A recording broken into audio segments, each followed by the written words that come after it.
అందరికీ praise the lord. ప్రభు అయిన యేసుక్రీస్తు నామములో మీ అందరికీ శుభములు తెలియజేస్తూ ఉన్నాం. మా ప్రియమైన దేవుని బిడ్డలారా, అందరూ బాగున్నారా?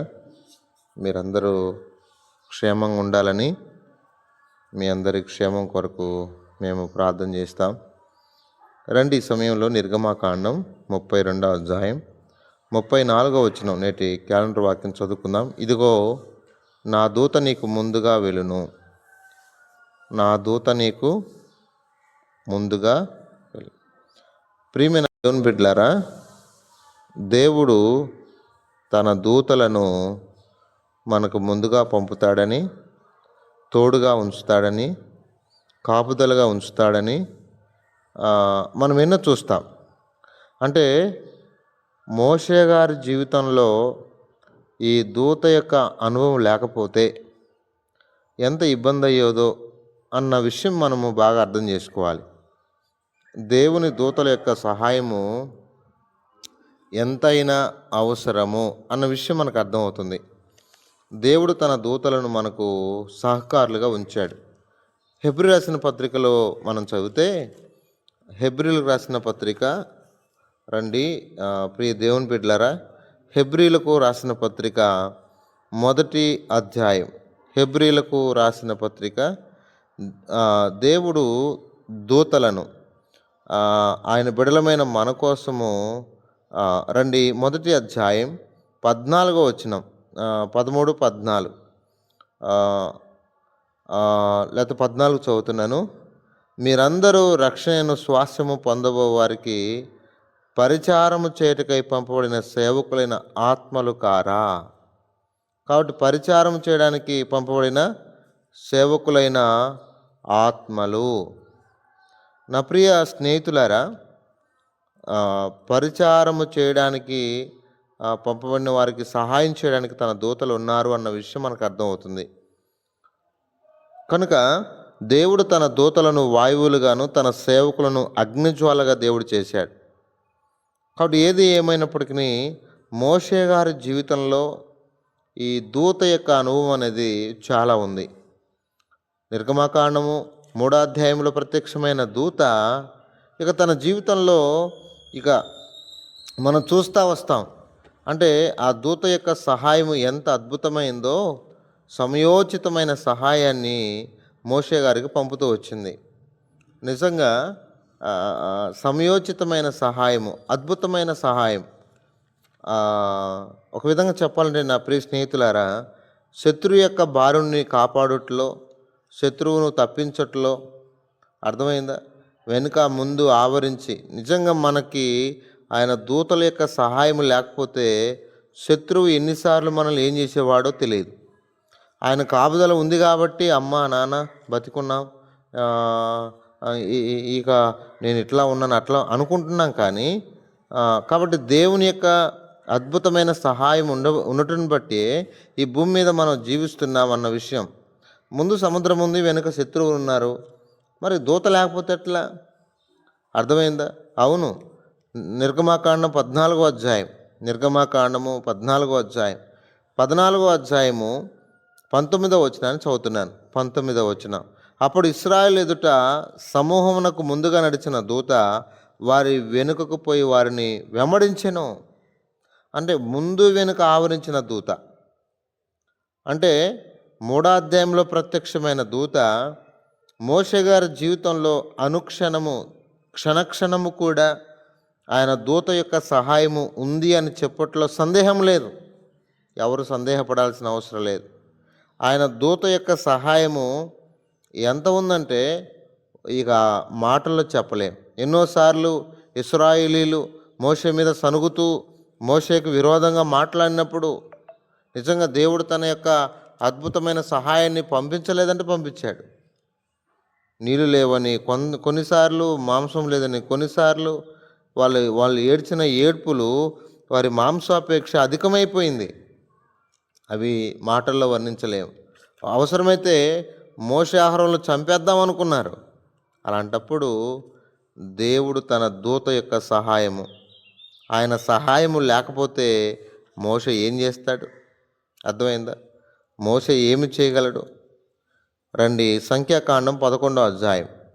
సంఖ్యాకాండము 11వ అధ్యాయం 4వ వచనం. వారి మధ్యనున్న మిశ్రిత జనము మాంసాపేక్ష అధికముగా కనపరచగా ఇశ్రాయేలీలను మరలా ఏడ్చి, మాకెవరు మాంసం పెట్టెదరు? ఐగుప్తులు మేము ఉచితముగా తినిన చేపలు, కీరకాయలను, దోసకాయలను, కూరాకులను, ఉల్లిపాయలను, తెల్లగడలను జ్ఞాపమునకు వచ్చున్నవి. ఇప్పుడు మా ప్రాణము సొమ్మసిల్లెనో. ఈ మాటలన్నీ విన్నప్పుడు మోషే గారి హృదయము ఎలా ఇంటే అలా అయిపోయింది. అందరు ఏడుస్తున్నారు. ఇక మాంసం లేదని, అది లేదని, ఇది లేదని ఏడుస్తూ ఉన్నారు. మరి ఇంత ఇంత ఇంత ఇంత జనానికి ఎలా దేవుడు సిద్ధపరచగలడు. ఎక్కడైనా దేవుడు తన కృప ద్వారా, నువ్వు అరణ్యంలో ఉండు, నువ్వు ఏ ప్రాంతంలో ఉండు, ఆయన నీకు సహాయాన్ని పంపుతాడు. మోషే కూడా అనుమానం వచ్చింది. ఏమమ్మా, మిమ్మల్ని నేను కన్నానా, గర్భాన్ని ధరించానా, ఎందుకన్నా నన్ను ఇలా చేస్తున్నారు అని చెప్పి మోషే గారు కూడా బాధపడ్డారు. 13వ వచనం. ఈ సమస్త ప్రజలకు ఇచ్చుటకు మాంసం నాకెక్కడిది? వారు నన్ను చూచి ఏడ్చుచున్నారట. తిండుకు మాకు మాంసం ఇమ్మని అడుగుతున్నారు.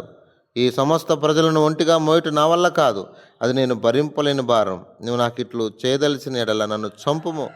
నా మీద నీ కటాక్షం వచ్చిన ఎడల నేను నా బాధను చూడకున్నట్టు నన్ను చంపుము. ప్రియ స్నేహితులారా, అంటే కొన్నిసార్లు ఈ సమస్యలను బట్టి మనం తొందరపడి మాట్లాడేస్తూ ఉంటాం. సమస్తమైన ప్రపంచాన్ని నడిపిస్తున్న దేవుడు ఎంతమందిని భరిస్తున్నాడో. మన కుటుంబాన్ని భరించలేము. కుటుంబంలో కొన్ని సమస్యలు రాగానే ఏదేదో మాట్లాడేస్తూ ఉంటాం మనం. అర్థమైందా? మరి ఈ సమస్త సృష్టి యొక్క భారాన్ని భరిస్తున్న దేవుని పరిస్థితి ఏంటి చెప్పండి? అర్థమైందా? కాబట్టి దేవుడు అన్నీ కూడా చూస్తూ ఉన్నాడు. అందరి యొక్క బాగోగులు చూస్తూ ఉన్నాడు. కనుక నా వల్ల కాదు, నేను ఎక్కడ తెచ్చిచ్చేది అని అంటున్నాడు. అప్పుడు దేవుడు ఏమంటున్నాడు? దేవుడు అద్భుతమైన మాట చెప్తున్నాడు. మోషే ఏమనుకుంటున్నావు? 18వ వచనం. నీవు ఈ జనులను చూసి ఇట్లనము, మిమ్మల్ని మీరు రేపటికి పరిశుద్ధపరచుకొనండి, మీరు మాంసం తిందురు. యెహోవా వినున్నట్లు ఏడ్చి, మాకెవరు మాంసం పెట్టెదరు? ఐగుప్తులో మాకు బాగుగానే జరిగిందని మీరు చెప్పుకుంటారు కనుక యెహోవా మీకు మాంసం ఇచ్చును, మీరు తిందురు. 1 దినము కాదు, 2 దినములు కాదు, 5 దినములు, 10 దినములు కాదు, 20 దినములు కాదు, 1 నెల దినం వరకు, అనగా అది మీ నాసికారంధ్రంలో నుండి వచ్చి మీకు అసహ్య పుట్టు వరకు దాన్ని తిందురు. ఎలయనగా మీరు మీ మధ్యనున్న యెహోవా నిర్లక్ష్యం చేసి ఆయన సన్నిధిని ఏడ్చి ఐగుప్తు నుండి ఎందుకు వచ్చితామనుకుంటారు. అందుకు మోషే, నేను ఈ జనుల మధ్య ఉన్నాను, వారు 6 లక్షల పాదాచారులు, వారు నెల దినములు తినుటకు వారికి మాంసం ఇచ్చదని చెబితివి. వారు తృప్తిగా తిన్నట్లు వారి నిమిత్తము గొర్రెలను, పశువులను చంపవలెనా? వారు తృప్తిగా తిన్నట్టు సముద్రపు చేపలని వారి నిమిత్తం కూర్చవలెనా అనెను. అందుకు యెహోవా మోషేతో ఇట్లనెను, యెహోవా బాహుబలము తక్కువైనదా? నా మాట నీ ఎడల నెరవేరునో లేదో ఇప్పుడే చూచెదవు. మోషే బయటకు వచ్చి యెహోవా మాటలను జనులతో చెప్పి, జనుల పెద్దల్లో నుండి 70 మంది మనుషులను పోగు చేసి గుడారం చుట్టూ వారు నిలబెట్టగా యెహోవా మేఘంలో దిగి అతనితో మాట్లాడి అతని మీద వచ్చిన ఆత్మలో పాలు ఆ 70 మంది మీద ఉంచిన కావున ఆత్మ వారి మీద నిలిచినప్పుడు వారు ప్రవచించరు కానీ మరలా ప్రవచించలేదు. ఇట్లా జరుగుతూ వచ్చింది. దేవుని శక్తి ఏంటో, దేవుని యొక్క ఆత్మ సహాయం ఏంటో వారు తర్వాత పాలెం ఆ పూరేలతో నింపబడుతూ వచ్చింది. ఏమయ్యా, ఎట్లా సాధ్యం ఇది? దేవుడు తన సహాయాన్ని పంపుతాడు. తన దూతలను పంపి దేవుడు అద్భుతమైన కార్యాన్ని చేస్తాడు. అర్థమైందా? దేవుడు తన కార్యాన్ని చేయలేనంత సామర్థ్యం లేనివాడు కాదు. అది జరుగుతుందా, ఇది ఎలా అవుతుంది అన్న పరిస్థితుల్లో దేవుడు తన దూతలను పంపి ఆయన కార్యాలు చేస్తాడు. అర్థమైందా? అలా బైబిల్లో ఎన్నో ఆధారాలు ఉన్నాయి. యెహోషాపాతు జీవితంలో కావచ్చు, ఇలా చూసుకుంటూ వెళ్తే ఎందరో జీవితాల్లో ప్రతి ఒక్కరి దగ్గరికి వెళ్ళిన దూతే. అర్థమైందా? మరియమ్మ దగ్గరికి వెళ్ళింది దూతే. అర్థమైందా? జకరియా దగ్గరికి వెళ్ళింది దూతే. అర్థమైందా? మోషే శరీరం గురించి తర్కించింది, యుద్ధం చేసింది కూడా దూతే. కాబట్టి నా ప్రియ స్నేహితులారా, దేవుని దూతల యొక్క సహాయము ఐగుప్తు నుండి వచ్చేటప్పుడు మోషే గారికి ఎంత ఉపయోగం అంటే అది మాటల్లో చెప్పలేము. యేసుప్రభు వారు నిజంగా సిలువకు వెళ్ళే ముందుగా ఆయన ఎంత దుఃఖపడ్డాడో, దూత వచ్చి బలపరిచింది ఆయన్ను. అంటే మీకు అర్థమవుతుందా? మనం కష్టాల్లో ఉన్నప్పుడు, ఇబ్బందుల్లో ఉన్నప్పుడు ఆయన తన దూతలను పంపి మనల్ని ఏం చేస్తాడు? ధైర్యపరుస్తాడు. అర్థమైందా? అవునండి, చాలా అసలు అద్భుతమన్నమాట. ఆయన దూతల సహాయం లేకపోతే ఎక్కడ బలపడగలం మనం? చాలాసార్లు నిరాశలో సొమ్మసిల్లిపోయి పడిపోయి ఉంటాం. పడిపోయినప్పుడు అలనాడు మోషని ఎవరు బలపరిచారో ఇప్పుడు కూడా లూకాసు వార్త 22వ అధ్యాయం, లూకాసు వార్త 20 ఎంత సొమ్మసిల్లిపోయాడో, ఆయన వేదన పడి మరింత ఆతురముగా ప్రార్థన చేయగా ఆయన చెమట నేలపడుచున్న గొప్ప రక్త బిందువుల వల్ల ఆయన అలాంటి స్థితిలో ఉన్నాడు. అప్పుడు ఆయన తన దూత 43 అప్పుడు పరలోకము నుండి ఒక దూత ఆయనకు కనబడి ఆయనను బలపరచెను. వింటున్నారా? ఆయనను బలపరిచిన దూత. ఇంకా మత్తయి సువార్తలో చూస్తే, మత్తయి సువార్తలో నేను చదువుతున్నాను, ఆయనను బలపరిచిన దూత. ఆయన శోధన చాలించిన తర్వాత, సాతానుడు విడిచిపోయిన తర్వాత ఎవరొచ్చి పరిచయం చేశారు? ఎవరొచ్చారంటారు? ప్రియ దేవుని బిడ్డలారా, ఆయన దూతలు రాలేదా? ఆయన దూతలు ఎలా ఉంటారంటే, మత్తయి సువార్త 4వ అధ్యాయం, ఆయన నిన్ను గూర్చి తన దూతలకు ఆజ్ఞాపించును, నీ పాదం ఎప్పుడైనా రాతికి తగలకుండా వారు నిన్ను చేత్తో ఎత్తుకుందరు. అంటే నిజమే ఈ మాట. మనల్ని ఎత్తుపట్టుకుంటున్నారు. అర్థమైందా? ఎత్తుపట్టుకుంటారు. 11వ వచనం, మత్తయి సువార్త 4:11, అంతటా అపవాది ఆయన విడిచిపోగా ఇదిగో దేవదూతలు వచ్చి ఆయనకు పరిచయం చేశారు. అబ్బా, ఎంత మంచి మాట! దేవదూతలు వచ్చి పరిచయం చేశారట. కాబట్టి ఆయన దూతలు బలపరచుటకు, పరిచయం చేయుటకు, సహాయం చేయుటకు, ఆదరించుటకు, ఎన్నెన్ని చెప్పగలం.